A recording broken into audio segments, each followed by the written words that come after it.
But this was Hanukkah about 10 years ago. I was there. Maybe there was 100 people there. So this guy that used to be a punkist in Tel Aviv, he's one of these punky musicians. He had tattoos on his body from his forehead down to his toes. He did not have a single square inch on his body. He didn't have a tattoo.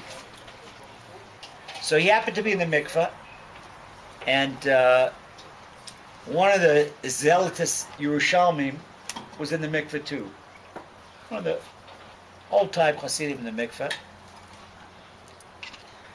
And he says to the guy in disgust, he says, how can you go in Rabbi Nachman's mikveh? Look at the way you look. Why don't you have some skin grafts? Get that thing off. He doesn't realize what he's supposed to do. Like Rabbi Akiva scraped the skin. You can't have a skin graft. I mean, the way they do tattoos now, that's it. They're permanent. So the guy had a tear in his eye. He was insulted, but he told the zealot, he said, I'm not going to take my tattoo off. The zealot said, why? He says, when I get up to the heavenly court, I want to show them where Rabbi Nachman lifted me up from. Wow. Hold it. The story's not over. And when I tell it, hair stands up. I happened to be in a mikveh, and there was one other, this was 2 o'clock in the morning, there's one other man in the mikveh. And he came over and he put his arm around an old man. He was maybe 75. I don't know where he's from. He was from Yerushalayim, maybe from Tel Aviv. And he happened to be in Uman. And he said to the young man, he said, don't feel bad. He pulled up his sleeve. He says, I'm not going to take my tattoo off either. Oh, wow. And I'm going to show them where Rabbi Nachman, what kind of Gehenim Rabbi Nachman lifted me up from. That's the real Breslov. That's the real Breslov. You're colorblind and you love every Jew. That should be the real Judaism.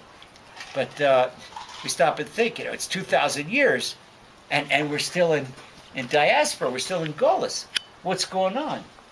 In athletics, if you're not winning the game, either change the game plan or change the coach. You got to do something. I remember when a wrestling team in high school, we had a sign on the ceiling. If you could read this sign, you're losing.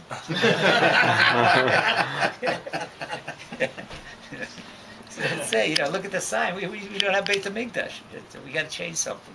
So that's it. And you have to understand that Rabbi Nachman says in Torah Yud Zayin, he says that the slightest movement of a pinky finger of a Jew causes tremendous gratification and Shamayim. And I can guarantee you one thing, just from the Shabbat of being together, having everyone together, together, equal, non-conditional love, going to be big things in Shamayim.